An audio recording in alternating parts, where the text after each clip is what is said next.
So, kwentong ano tayo, no? Kwentong buhay-buhay. Okay. Yan. Sabi nga nila, ang buhay daw ng isang tao ay parang ano, no? Isang bicycle, no? Habang nagpipidal, eh, nagbabalance ka.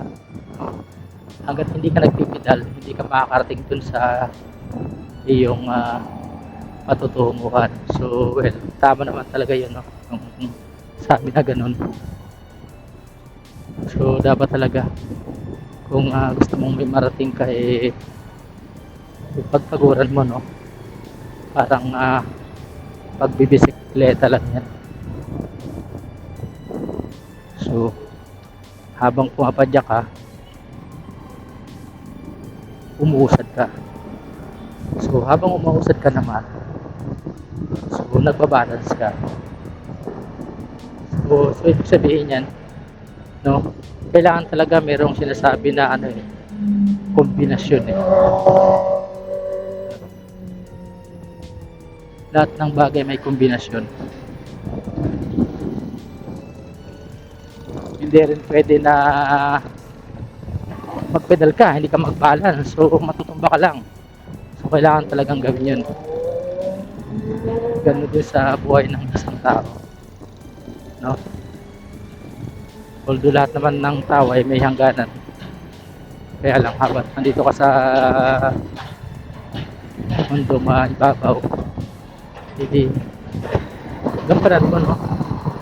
Yung nakaatang sa'yo, kung ano man yung mission mo dito sa mundo, no? So huwag natin sayangin yung bawat oras na dumadaan sa ating buhay.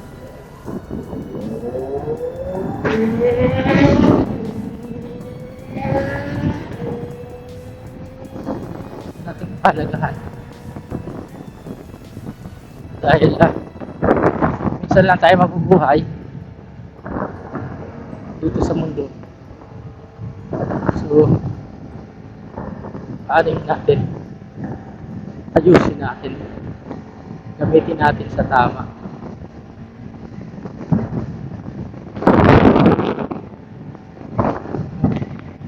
Dahil hindi sa lahat ng oras eh malakas yung ating katawan. Paano pag dumating yung time na hindi na natin kaya? So wala tayong aasahan, no? Sabi kanila, no,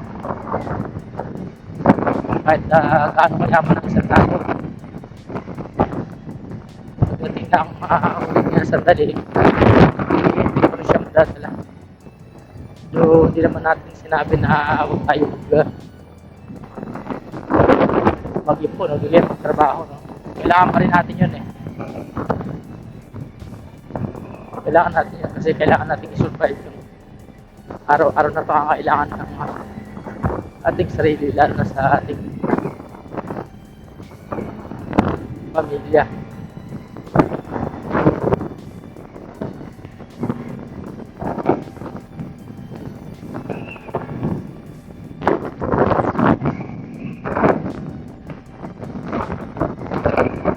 Lahat naman ng bagay temporary lang, no? Dumadaan na tayo sa mundo.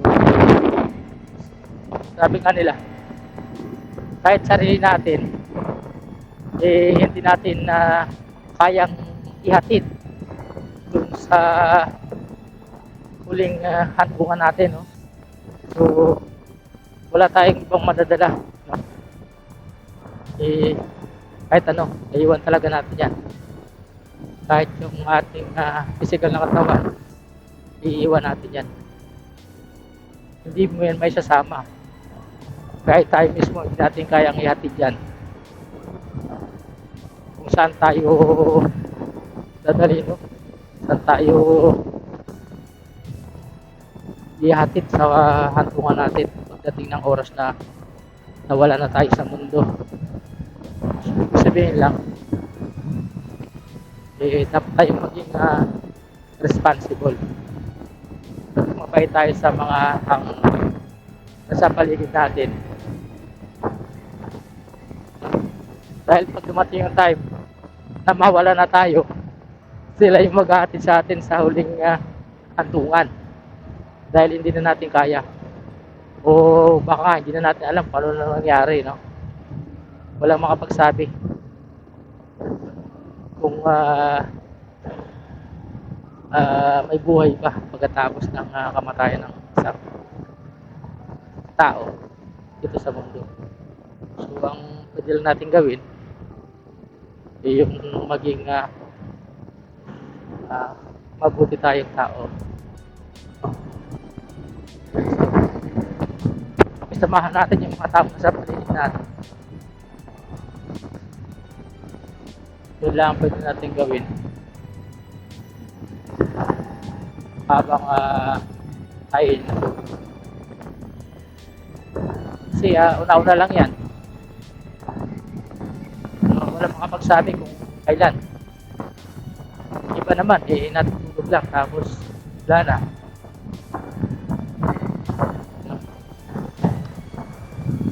Ganun lang kabilis. So wala talagang wala makapredict kahit sino, no, kung hanggang kailan tayo dito sa mundo. Wala makapagsabi. So yun lang yung problema, yung pag may mahal sa buhay ka na naiwan at ikaw lang yung inaasahan nila. So yun, yung problema talaga yun. Kawawa yung may iwan.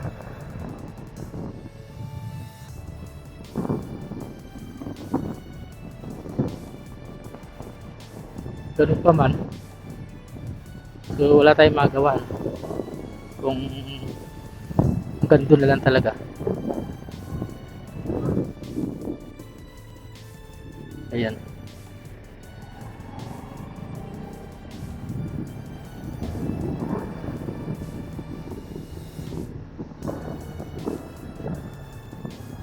Medyo matraffic pa rin sa lugar natin.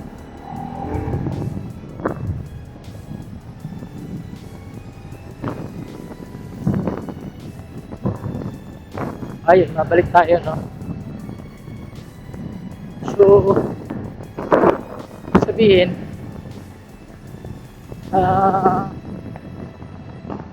hanggat nabubuhay yung isang tao, no? Dapat palagaan o tayo, example, habang nabubuhay pa yung mahal natin sa buhay, so pahalagahan natin sila, no? Ika nga, habang kapilig natin sila, dahil hindi ko masabi kung hanggang kailan. So lalo na yung ating mga magulang, no? Respect natin yung ating mga magulang. Kasi oras na mawala yan, so wala namang pwedeng malit na magulang mo, kundi isa lang sila.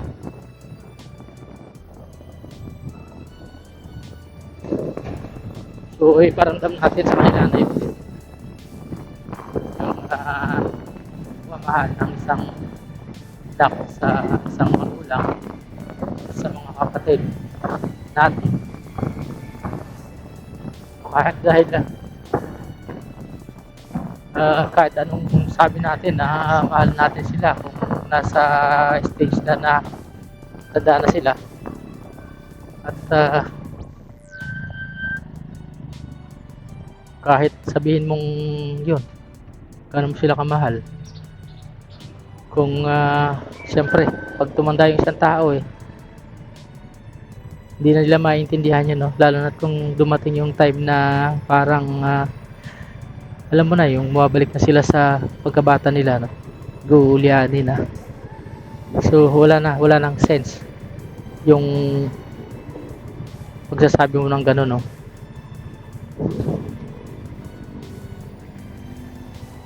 Kahit anong gawin mo, di na rin nila maintindihan yun. So regret mo na yun sa buhay mo, no? Na hindi mo nasabi sa kanila kung gaano sila kahalaga sa iyo.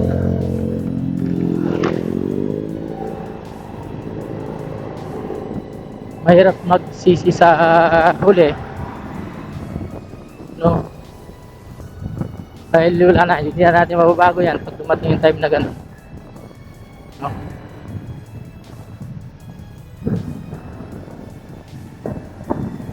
Dahil wala na bang magulang na hindi naghangad ng kabutihan ng kanyang anak, no? Sabi nga ang anak kaya niyang isin yung kanyang magulang, pero yung magulang hindi kaya isin yung kanyang magulang. So hindi lang sa magulang, ano, pati sa mga kaibigan mo, kapatid mo, dahil kayo-kayo na lang ang naiiwan, titira.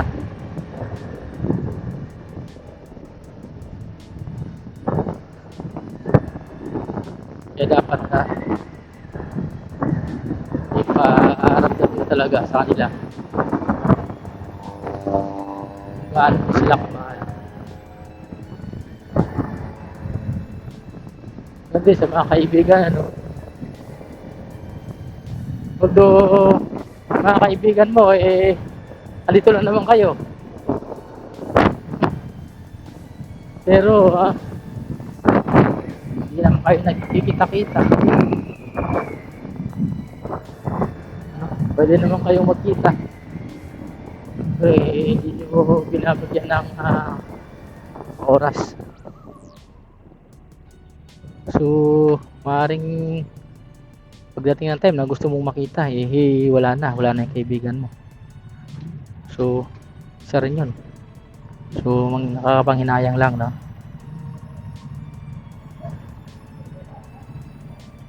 Pag matagal nyo na pinaplano, pero hanggang doon na sa pagpaplano, hanggang sa dumating yung time na hindi na talaga kayo magkita. Well, nangyari naman yan sa akin yan, ano, na mayroon akong isang kaibigan na dahil kami magka chat dati, no? Kasamaan sa trabaho, dahil kami sabi na magkita, dahil lang hindi natutuloy, lagi hindi natutuloy. Ayun, so talagang hindi na natuloy, no? Dahil wala na. So yun, no, baga ano yan, no, lesson learned sa atin na hanggat nandyan pa yung isang tao,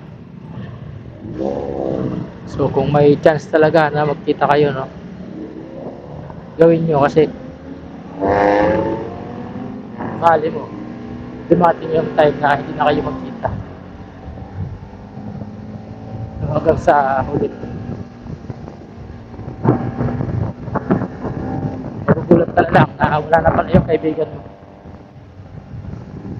Yun yung mahirap, ano, mahirap isipin pag anong sitwasyon na kapag yung kaibigan mo wala malaman mo na lang na wala na pala. So nakakapanghinayang, ano, kasi may mga plano kayo dati, yung lagi pa kayo magkausap, so yun, bigla na lang hindi nagparamdam, yun pala di natin alam, wala na pala. So nabalitaan mo na lang na wala na, so masyasyak ka na lang sa nangyari. Nakakalungkot ang isipin. Kaya yung mga bagay na mahirap tanggapin sa buhay ng isang tao, yung dapat ginawa mo dati, tapos hindi mo nagawa, nung time na gusto mo nang gawin, hindi na pwede, no? Kung kailan pwede ka na, siya naman ang hindi pwede. So mahirap talaga.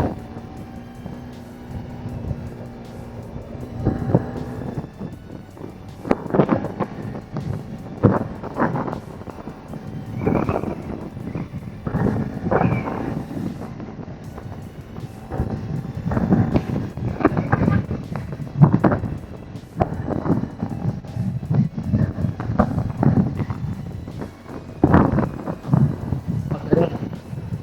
Ano nangyari?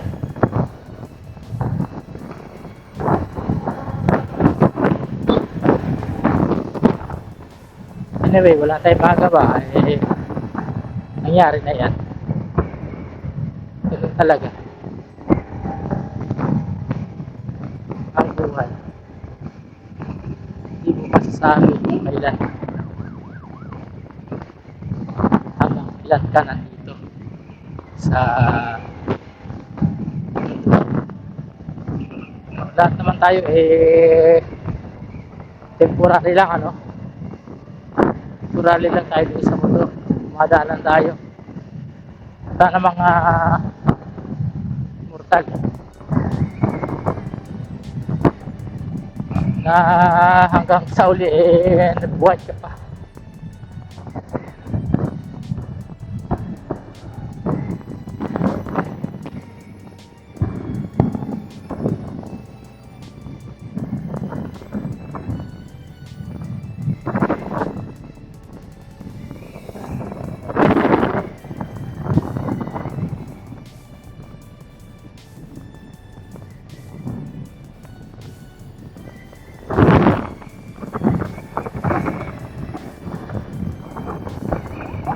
So lampas na pala tayo ng ano, no?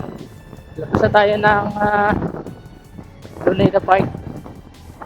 So pupunta na tayo ng PTEX. Yan.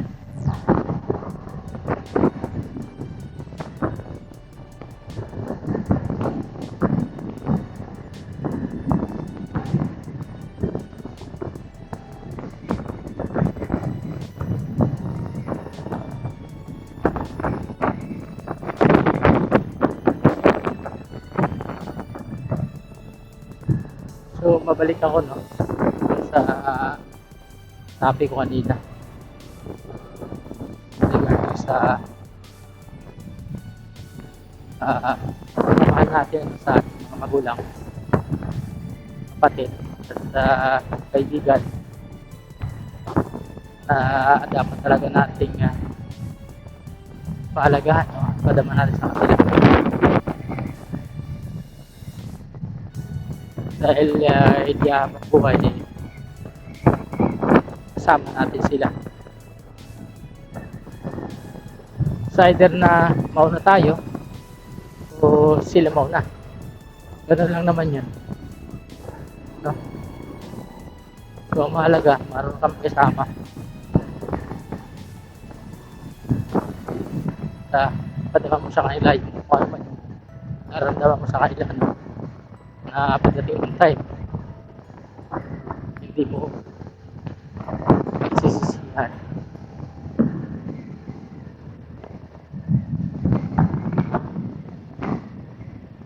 Alam mo naman yung mga mahal natin sa buhay, ituloy effort yan para sa atin. Wala namang ibang inangat yan kundi mababuti tayo.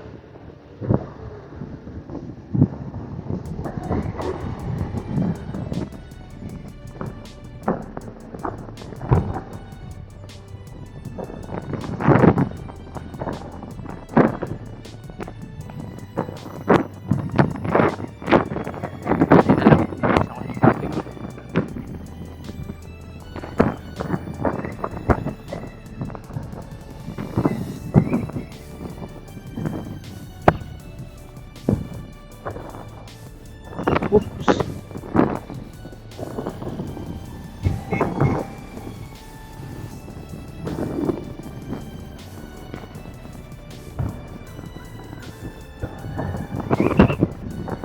So malapit Dito tayo sa dulo, no? Yung sa pinakadulo, kakaan tayo. Ang Pitex. Last time, no? Eh, napalampas ako hanggang doon. Nagtaka na lang ako bakit ako na lang mag-isa. Nasa expressway na pala ako.